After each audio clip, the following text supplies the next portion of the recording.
The rain came down like it had a grudge against her. Clara Hayes stood on the sidewalk with a single duffel bag at her feet, one hand pressed against the curve of her belly, the other clutching the collar of a coat too thin for October. Behind her, the door of the boarding house slammed shut.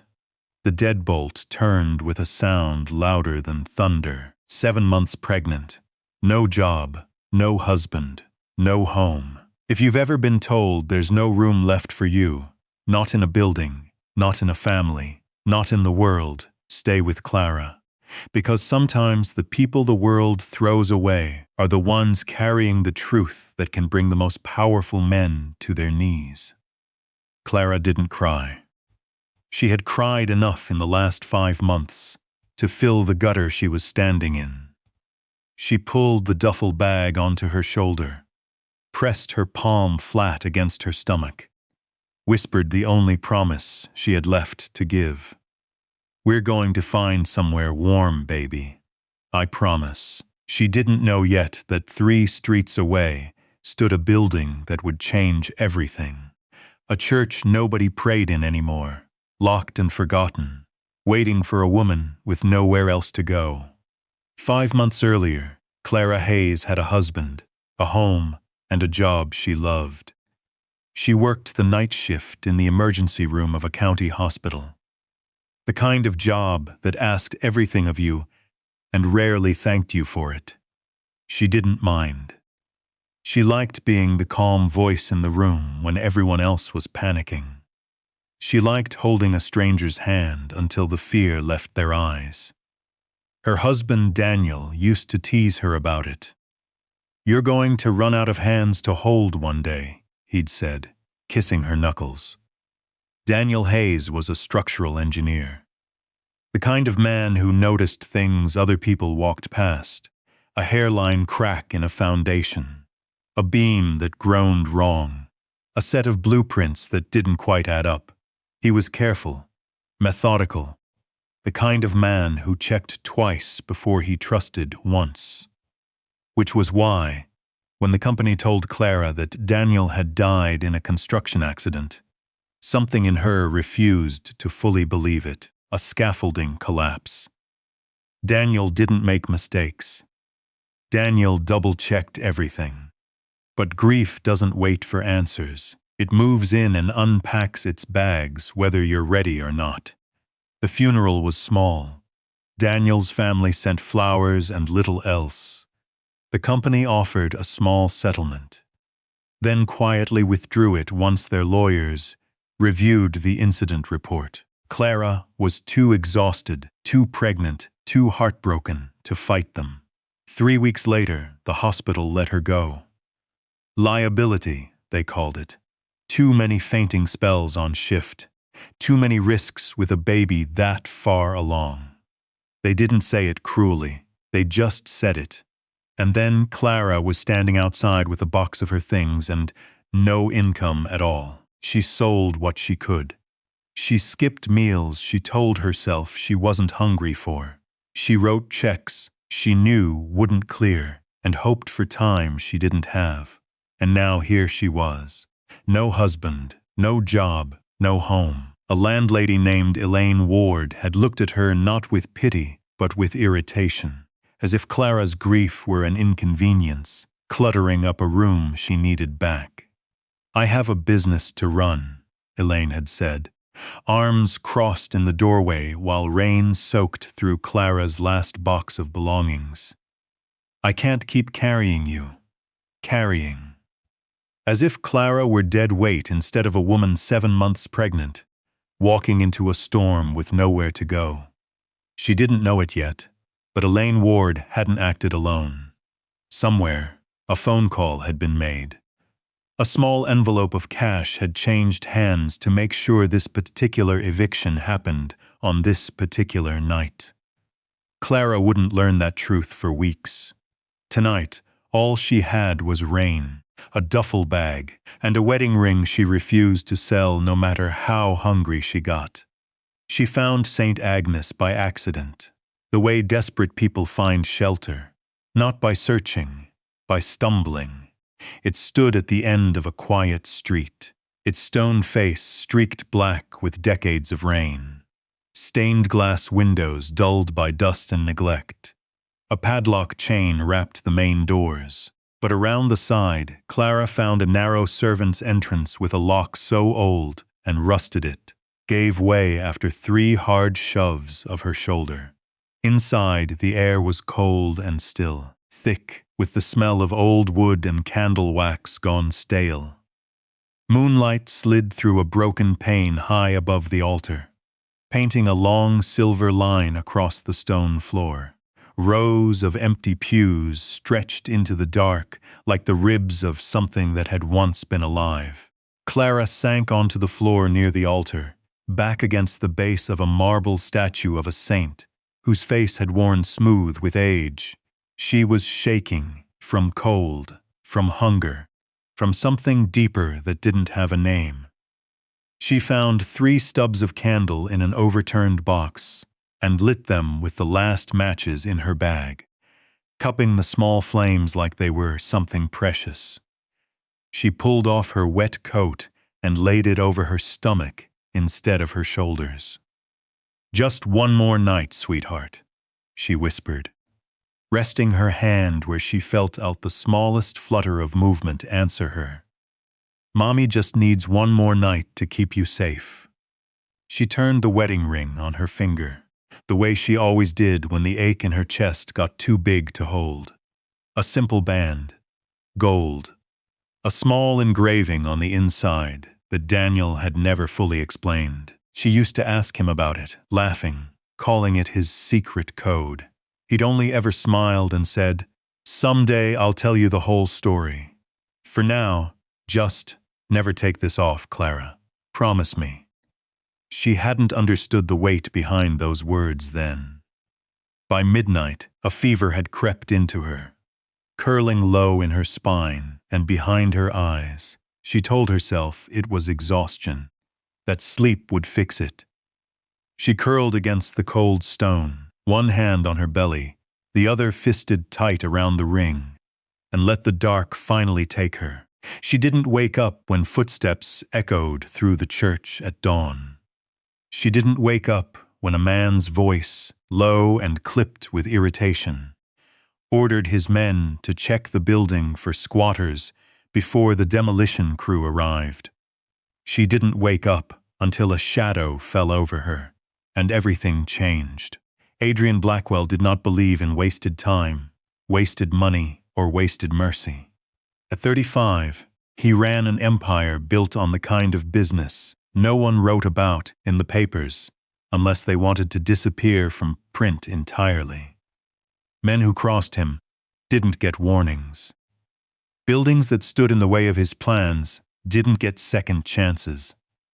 St. Agnes Church was to him nothing more than a stubborn piece of real estate. 6 months of legal battles finally cleared. A demolition crew booked for that very morning. A shining commercial complex waiting to rise in its place. He walked through the front doors with his lawyer at one shoulder and his head of security at the other. Already speaking numbers, timelines, permits, he didn't expect anything in that church to slow him down. Then his security chief stopped mid-stride near the altar. "Sir, there's someone here." Adrian's jaw tightened. Squatters, a common nuisance, easily solved. He crossed the nave with the flat, unhurried stride of a man who had never once needed to rush, and then he saw her. A woman curled on the cold stone floor, visibly pregnant. Her skin pale with fever sweet, dark hair damp against her face. 3 burned-out candles sat beside her like some tragic, accidental altar of her own. For a moment, a single, unfamiliar moment, something in Adrian's chest tightened that had nothing to do with business. He crouched, more out of instinct than kindness, intending to check if she was breathing. That was when he saw the ring. His whole body went still. The gold band on her limp hand wasn't ordinary. He recognized the faint engraving inside the curve of metal, even in the dim light. A raven with its wings spread. A mark he had seen only once before, carved into a photograph his father kept locked in a drawer for 30 years. The Blackwell raven mark. A symbol given to exactly one family in the world, decades ago, as a debt that could never be repaid in money. "Get the doctor," Adrian said. His voice had changed entirely. Now, his lawyer blinked. "Sir, the demolition crew is scheduled." I said now. Clara stirred at the sound of raised voices. Her eyes fluttered open to the sight of a stranger in a dark coat kneeling over her, staring at her hand like it held the answer to a question that had haunted him his whole life. "Where did you get this ring?" he asked, quiet, urgent. Clara flinched back against the statue, fear cutting through the fog of fever. It's mine. My husband's, please, don't. I'm not going to hurt you." Adrian's voice dropped lower, steadier, though his eyes hadn't left the ring. "I need to know who gave this to you." "My husband," she said again, breath shaking. "It's the only thing I have left of him." Adrian looked at her, really looked, past the fear, past the fever, past the mud on her coat, and something in him recalculated everything he thought he'd walked into that church to do. "Cancel the demolition," he said to his lawyer, without looking away from Clara. "Nothing touches this building until I say otherwise." They took her to a private doctor, not a hospital. Adrian's decision, made before Clara was even fully conscious enough to argue. She woke hours later in a bed with clean sheets and warm light. An IV taped to the back of her hand. A soft beeping monitor tracking a heartbeat that wasn't hers. Panic seized her before her eyes even opened fully. "The baby is fine." The voice came from a chair near the window. Adrian, still in the same dark coat, watching her with an unreadable expression. "Malnourished, stressed, but fine. You have a stubborn one in there." Clara pulled the blanket tighter, every instinct in her sharpening to a point. "Where am I? Why did you bring me here, if this is about the ring?" "It is about the ring," Adrian said. Not unkindly, but without apology either. "I won't lie to you about that. Then take it and let me go." Her voice cracked, but her spine stayed straight.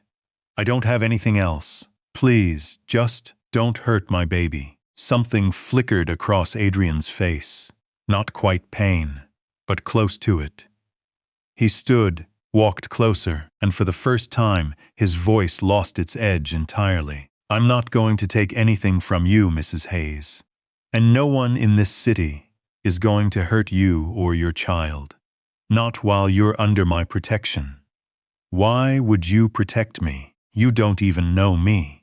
"Because 30 years ago," Adrian said quietly, "a man named Hayes saved my father's life, and the raven mark on that ring was my family's promise that any Hayes, for as long as they lived, would never stand alone again."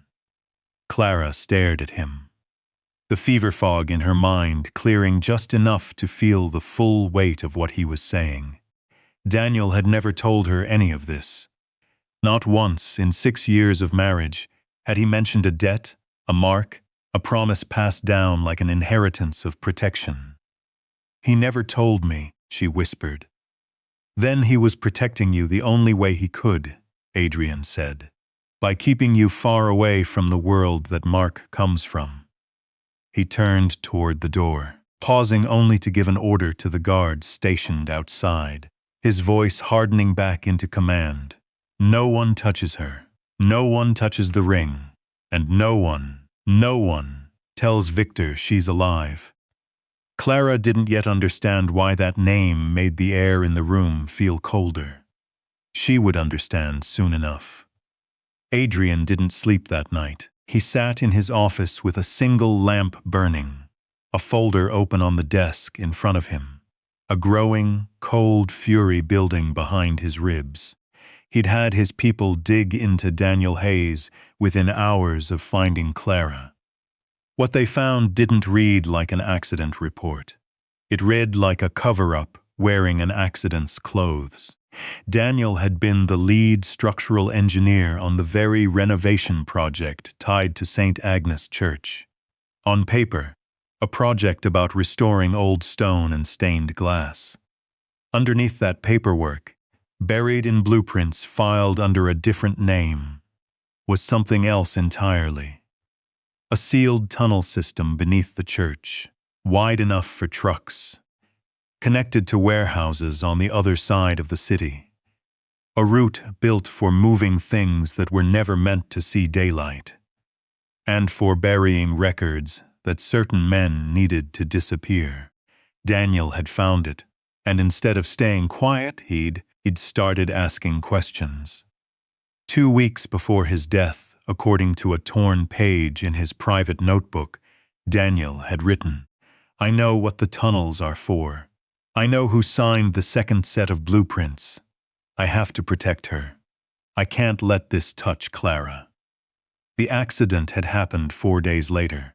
Adrian closed the folder, jaw tight enough to ache. He thought of Clara curled on that church floor, feverish and alone, carrying a truth in her wedding ring that men had killed to bury. The next morning, Adrian returned to Clara's room and told her everything. The tunnels, the blueprints, the second name on the documents. He watched grief and fury war across her face in equal measure.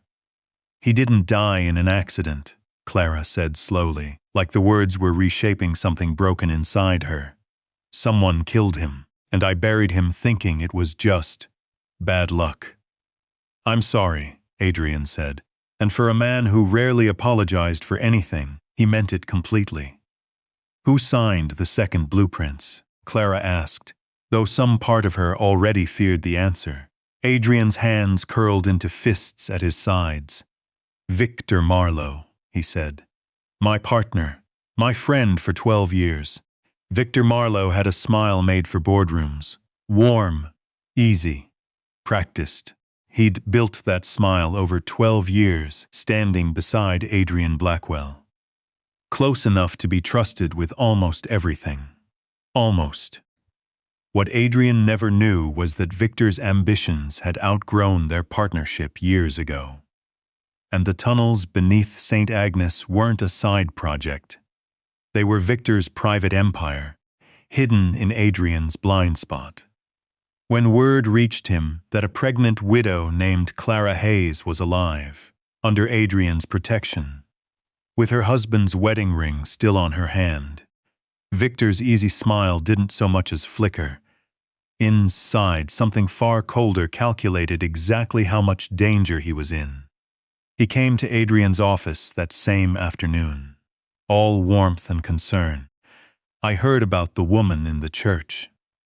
Adrian, I know sentiment runs deep with the Raven mark, but you understand the risk of letting a stranger this close, especially now, with the merger." "She's not a stranger," Adrian said, watching Victor with new, unforgiving eyes. "She's Daniel Hayes' widow." Something shifted, almost imperceptibly, behind Victor's gaze. "Hayes, the engineer who died on the renovation site. You knew him." "I knew of him," Victor corrected smoothly. "Terrible accident." Adrian said nothing, but he filed away the flicker of tension in Victor's jaw. The half-second too long before he answered. Old friends learn to read each other's silences. Adrian had just learned to read a lie. That night, while Clara slept in the safe house Adrian had arranged, Victor made a phone call from a private line, his voice low and businesslike. "She has the ring. Get it back. I don't care how." He also made a second call, quieter, colder, to a woman named Elaine Ward, reminding her that the money she'd already taken came with an obligation. Silence, and if necessary, cooperation. Elaine, sitting alone in her boarding house with the rent Clara could never have paid, still folded in an envelope in her drawer, understood exactly what kind of debt she now owed, and to whom. A week passed. Fira's fever broke. Her strength slowly returned, and something else began to shift, quiet and unspoken, in the space between her and the dangerous man who had become her only shelter. Adrian visited every day. He never stayed long, never said much, but he always checked the monitor readings himself. Always asked how she was sleeping. Always left instructions with his men that bordered on obsessive. Clara found herself, against every warning instinct she had, starting to trust him, which was exactly why, on a gray Tuesday morning, she made the mistake of slipping out of the safe house alone. She needed to see Daniel's grave. She needed, more than food or safety, to stand at the place where they'd buried him and finally say the things she now understood, that he hadn't died carelessly, that he had died protecting her, that she was no longer angry at fate, only at the men who had taken him. She never made it to the cemetery. Halfway there, a black sedan cut across the road ahead of her taxi, forcing it to stop hard. Two men stepped out before Clara even understood what was happening. She had seconds, only seconds, and every instinct she'd built across years in an emergency room screamed louder than her fear. She twisted her body to shield her stomach as a hand closed around her arm, driving her elbow back hard into a throat, the way she'd once learned to break a chokehold from a combative patient. It bought her 3 seconds. She used them to scream. It was almost enough. Almost. Adrian's car arrived like a crack of thunder, tires screaming against wet asphalt. He was out of the vehicle before it fully stopped, and the fury on his face was not the composed, calculated anger of a businessman protecting an asset. It was raw. It was personal. It was fear wearing the mask of rage. He put himself bodily between Clara and the men reaching for her. For the first time since Daniel's death, Clara watched someone choose to stand between her and danger without hesitation, without calculation, simply because he could not bear the alternative. The men fled rather than face the full weight of Blackwell's retaliation. When it was over, Adrian turned to Clara, hands trembling as he checked her over, his composure completely gone. "You could have died," he said, voice raw. "You and the baby both. Do you understand that?"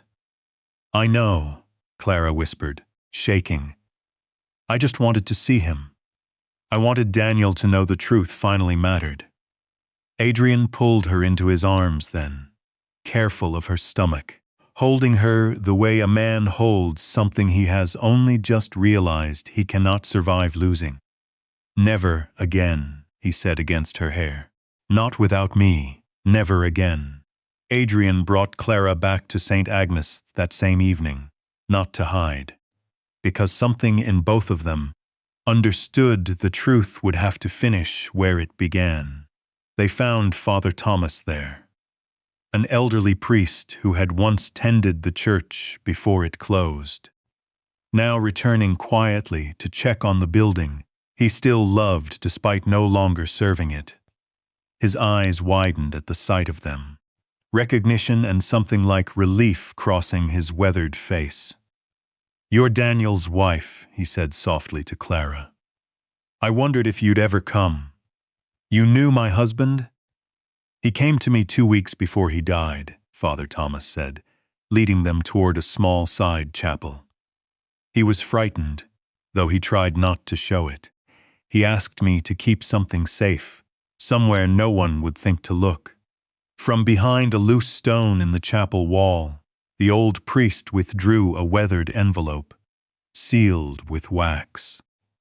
Daniel's careful handwriting across the front, "For whoever finally asks the right question." Inside was everything.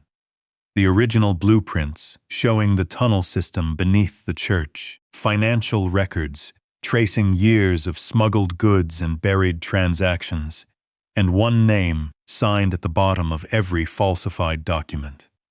Victor Marlowe. The envelope proved the tunnels existed, It did not yet prove who had paid to keep them hidden. He knew he might not survive what he'd found, Father Thomas said quietly. He wanted the truth to outlive him, even if he couldn't.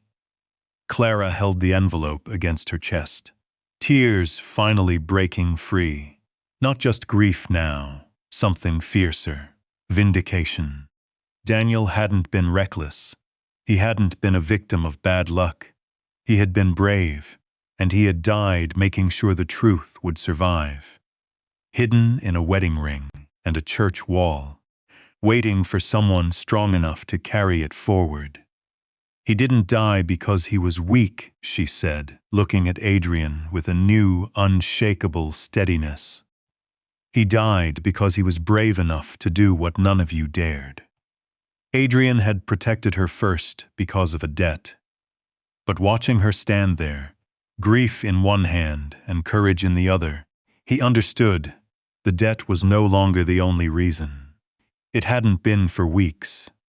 Adrian looked at the envelope, then at her, and felt the last of his hesitation burn away into resolve.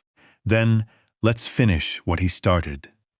Victor Marlowe arrived at St. Agnes that night with 6 armed men and the calm certainty of someone who still believed he held every advantage. He found Adrian and Clara waiting near the altar. Father Thomas standing quietly to the side, the candlelight throwing long shadows across the stone floor, the same floor where Clara had once slept alone in the cold, believing she had nothing left to lose. Adrian, Victor said, spreading his hands with practiced ease. This doesn't have to be complicated. The girl hands over the ring, we forget this ever happened, and the merger proceeds as planned. There is no merger, Adrian said. There's no partnership left, Victor. Not after what you did to Daniel Hayes. Victor's smile finally cracked, something colder and more honest sliding into place behind it. Your husband should have stayed quiet, he said, turning his attention to Clara. Men like him die because they think truth can protect them. It doesn't. It never has. You're wrong, Clara said, her voice steady despite the fear pounding through her chest. She reached up and slid the wedding ring from her finger, not to surrender it, to finally set it free of the weight it had carried alone for so long. The truth was never supposed to protect him. It was supposed to protect everyone who came after him. She placed the ring in Adrian's open hand. He turned it carefully, pressing along the inner band until a nearly invisible seam gave way, revealing a hollow so small it could have held nothing, but held instead a sliver of microfilm. Daniel's final piece of evidence, hidden inside the one object he knew no one would ever think to search. The envelope had proved the tunnels existed. The microfilm proved who had paid to hide them. Together, they were a case no lawyer, no bribe, and no threat could bury a second time. It's over, Victor, Adrian said quietly. Everyone in this room already knows what you did. And by morning, so will everyone else who matters. Adrian looked past him to the men still holding their guns. Every account he's used to pay you was frozen an hour ago, Adrian said. Every route he built under this church has already been sealed. If you follow him out that door, you're following a man with nothing left to buy you with. That was when the first gun lowered, then the second. Victor's men, sensing the shift in power, began lowering their weapons before he could give any order at all. Loyalty, Adrian had always known, belonged to strength. And in that church, in that moment, Victor Marlowe had none left to offer. You'll regret this, Victor said, backing toward the door. But the threat had no weight behind it anymore. He was already a man without allies, without cover, without a single lie left standing between him and the truth Daniel Hayes had died to protect. He was gone before the authorities Adrian had already alerted arrived to make sure he never returned. The storm returned that night, almost as if it remembered. Clara felt the first sharp pull low in her stomach, just as the last of Victor's men disappeared into the rain. She gripped the edge of a pew, breath-catching. Adrian. He was at her side instantly, all business fury gone, replaced by something closer to panic than she'd ever seen on him. "What is it? What's wrong?"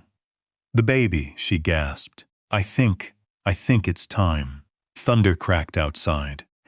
Rain hammering the old stained glass exactly as it had the night she'd first stumbled into St. Agnes, with nothing but a duffel bag and a wedding ring.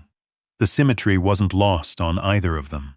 Adrian carried her to the small room behind the altar, once used for the priest's vestments, now hastily prepared with blankets and warmth by men following orders shouted over a phone line to a doctor racing through the storm. Clara gripped his hand hard enough to bruise, fear breaking through even her hard-won steadiness. "I'm scared," she admitted, the fever-thin voice from that first night returning for just a moment. "I already lost Daniel.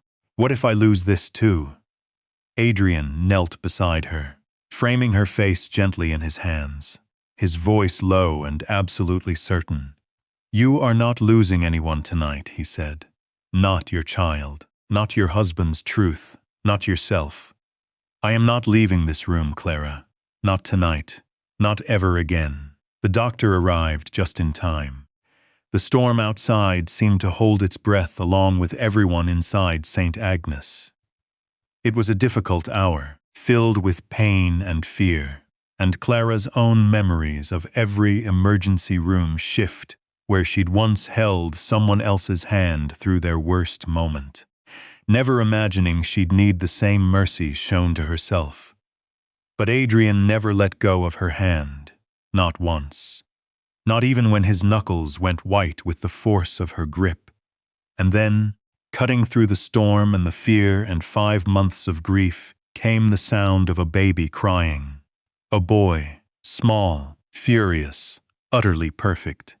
The doctor placed him against Clara's chest. For a moment the entire world narrowed down to the weight of him, the warmth, the impossible fact that something this small could hold this much hope. "He's beautiful," Adrian whispered, and when Clara looked up, she saw a man who commanded fear across an entire city, looking at a newborn with hands that visibly trembled. "Would you like to hold him?" Adrian's arms tightened instinctively, careful, terrified, reverent. As Clara placed her son into them, he looked down at the child for a long moment, something in his hardened face finally, completely, breaking open. "What will you name him?" he asked quietly. Clara reached out and touched her son's small hand, thinking of a man who had loved her enough to protect her even in death, who had hidden the truth in a ring rather than let fear silence him. "Daniel," she said. "His name is Daniel. So he'll grow up knowing his father was brave, not a victim, not an accident, brave." Adrian looked between the woman who had survived everything meant to break her, and the child who now carried forward a name that deserved to be remembered with honor instead of pity. "He will," Adrian promised. "I'll make sure the whole world knows it too." Months passed. Winter gave way to spring. The city that had once tried to erase St. Agnes from its maps began to see it rebuilt instead. Adrian cancelled the demolition permanently, then went further. He funded a full restoration, stone by stone, window by window, until the church that once stood locked and forgotten became something entirely new. He named it Hayes House, in honor of a man whose courage had unraveled a network of corruption no one else had dared to challenge. It became a shelter, not for commerce, not for profit, but for women exactly like Clara had once been, widows with nowhere to turn, single mothers running out of options, women the world had quietly decided to stop protecting. Clara returned to nursing, this time in the small clinic built into Hayes' house itself, caring for women who arrived exhausted, frightened, and certain they had nothing left, the way she once had. She understood, better than anyone, that sometimes the smallest kindness is the difference between a person disappearing and a person finding their footing again. The wedding ring that had once carried Daniel's final act of courage now sat inside a small glass case near the chapel entrance. A plaque beneath it reading simply, "For every truth that refused to stay buried, and every love that refused to give up." Adrian visited every evening, no longer the cold, unreachable man who had once walked into that church intending only to tear it down. He'd built himself back around Clara and their son, the same patient way the church had been rebuilt, stone by stone, promise by promise. One evening, as the last light of sunset spilled gold through the restored stained glass, Adrian found Clara sitting on the same worn step near the altar where he'd first seen her, feverish and alone, 3 burned-out candles at her side. He sat beside her now, their son sleeping against his shoulder, and took her hand. "Do you ever think about that first night?" she asked quietly. "Every day," Adrian admitted. "I think about how close I came to walking past you, to letting the demolition crew do their job and never knowing what I would have destroyed along with this building." Clara leaned her head against his shoulder, watching the candlelight flicker across walls that had sheltered her when the rest of the world had turned her away. "You didn't destroy it," she said. "You saved it, all of it." Outside, the city moved on, unaware of the quiet miracle that had unfolded behind these restored stone walls. But inside Hayes' house, in the space where despair had once slept alone, on a cold floor, something far stronger had taken root. A family built not from blood, but from courage, truth, and the refusal to let go of hope even in the darkest storm. The church where Clara once slept with nothing became the first place where women like her were told they still mattered. If this story reminded you that even in your darkest night, someone out there might still choose to protect you, let us know in the comments which moment moved you the most. Drop a comment when you get to the part with the ring. You'll know exactly which moment we mean. Was it the ring? The confrontation with Victor? Or the night the storm returned? If you believe kindness is never truly wasted, hit like, subscribe, and stay with us for the next story. Because somewhere out there, another Clara is waiting for her own locked church, and her own reason to believe she still matters.